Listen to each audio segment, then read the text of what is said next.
Les élèves ont froid, moi je passe la journée avec les mains gelées, les élèves aussi. On n'arrive pas à se réchauffer quoi, donc moi j'avoue que oui, je trouve que c'est des conditions de travail compliquées. Voilà une équation que ces collégiens de Lyon ne pensaient pas devoir résoudre en cette rentrée.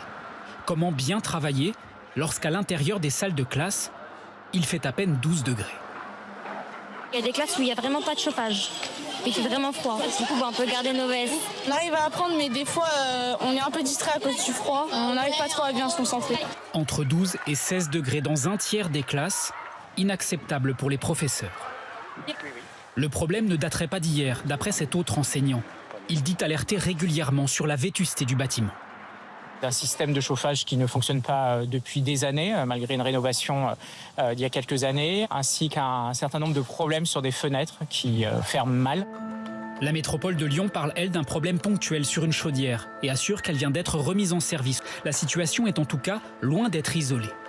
À notre demande, des professeurs nous ont envoyé les températures relevées dans leur classe.